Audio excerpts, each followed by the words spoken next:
and lawyers since 1899. They are the largest suburban bar association in the country. The Nassau County Bar Association offers clinics where you can meet privately with an attorney to prevent or solve legal problems involving Hurricane Sandy, foreclosure, wills, or elder law. Speakers on almost any legal topic are also available to schools or community groups. They can also help lawyers advance their legal careers and offer a place to network. Learn more about the Nassau County Bar Association by calling 516-747-4070 or visit nassaubar.org.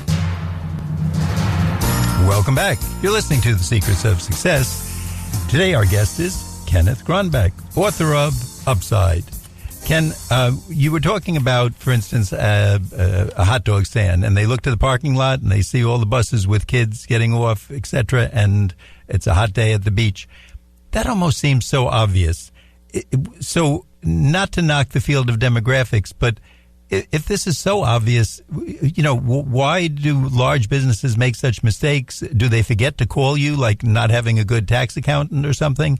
No, it just seems like somebody's missing something here. And I don't mean you, but somewhere on the other side that, to look at the numbers and say, if it's going to be a hot day, people are going to be thirsty, more lemonade at the stand, more ice cream, and vice versa if it's cold.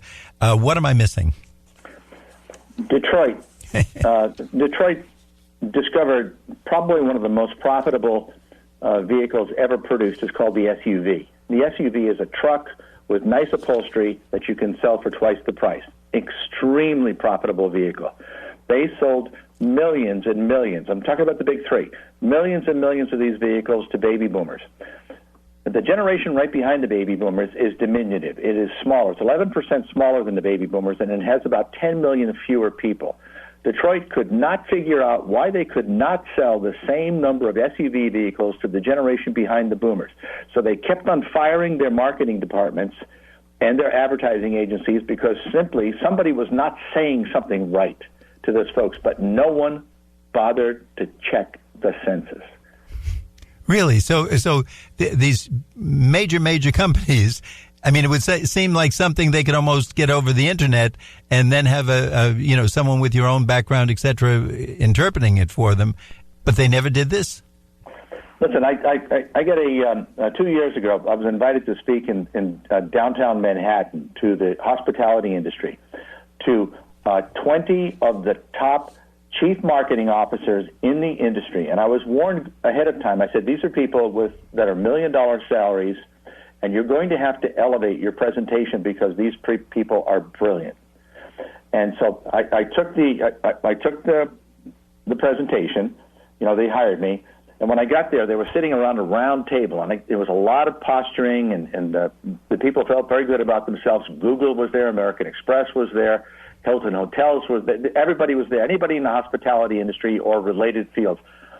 And so I asked them a question. I said, listen, before I start my presentation, I just want to ask you one question. What's the most important question in marketing? You're chief marketing officers. What's the most important question? And then we went around the room, and the hotel folks said, we need to come up with new products.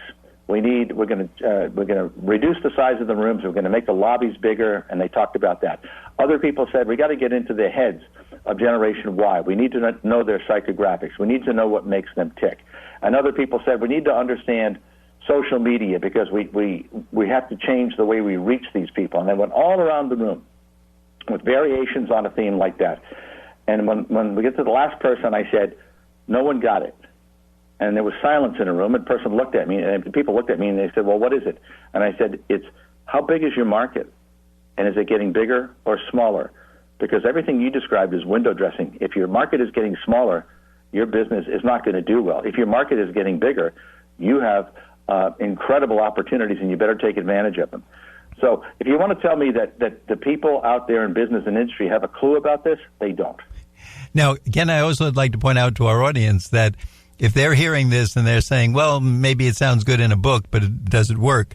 You also have a stock newsletter, and if I remember reading in your book, when the Standard & Poor's Index went up 35%, your stock letter, actually, the picks went up 100% based on demographics. Is that correct?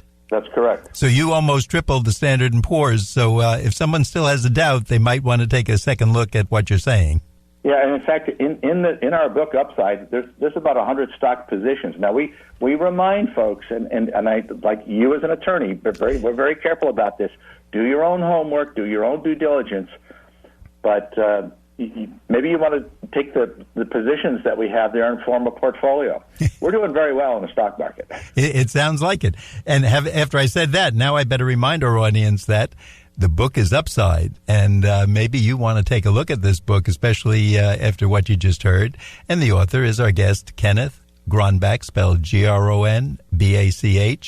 And Ken, if someone wants to know more about this before they get the book, what is the website they can go to? It's kgcdirect.com. Easy enough to remember, and we're going to ask you that again by the end of the show. So if someone wants to follow up on it and just learn a little more, it's a very interesting topic. And if nothing else, next cocktail party or birthday or barbecue that you go to, you're going to be the most interesting person there. And they're going to say, where did you hear this show? And who's this Ken Gronbach fellow? So pay attention to what Ken's saying, and there might be a lot of opportunities for you. Ken, one of the businesses that seemed that it would be, I guess, the easiest predict, and I'd like to talk to you about it, and you mentioned in your book, is the funeral business. If we're talking about demographics, isn't there kind of a lifetime span? So let's say people say today that if you're around now, you'll live to an average age of 80. Doesn't that kind of tell us how many deaths are going to happen going forward? In other words, just looking at the population and averaging it out for the future? You know, I got a call after my 2008 book came out from the ICCFA, which is the International Cemetery Funeral Association. Sounds like a fun group. Yeah, you know, it's funny because the guy, it was funny because he called me. He said, we have a problem in our industry, and I'm thinking, what could be worse than dying? Yeah. Yeah. And he said, we're currently conducting funerals and cremations for 2.5 million people. He said 10 years ago, and then for the previous 20 years, we conducted funerals and cremations for 3.5 million people. He said, what happened to the million people? He said, are people doing funerals at home? And I said, not to my knowledge. I said, what's the prerequisite for dying? And he said, well, you got to be alive. And I said, what's the prerequisite for being alive? He said, well, you got to be born. I said, bingo. I said, and when are people dying? And he said, well, people roughly die, in the generation that's dying right now dies between like 75 and 85. And the men die first, and then the women die. And he thinks that the men die voluntarily. I don't know. I made that up. Oh, okay. Okay. I was going to say, what does that mean? It doesn't mean anything. So I said, let's go back and take a look at census data for the generation that's currently dying. And I said that the market that's currently dying, the generation that's really between 70 and 90, was the smallest generation of the last 100 years. And there were only about 50 million people in it in a 20-year span. I said, divide 20 years into 50 million people. What do you come up with? And he said, 2.5 million. And I said, that's right. That's your current market. I said, the previous market had 70 million people in it. I said, divide 20 into that. What do you come up with? And he said, 3.5 million. And he said, that's all this is math? And I said, well, where did you think dead people came from? I said, they have to be born, and the census data is available to anyone. So now, could any of this be due, though, to, let's say, some changes? Like recently I've seen that Walmart actually sells caskets.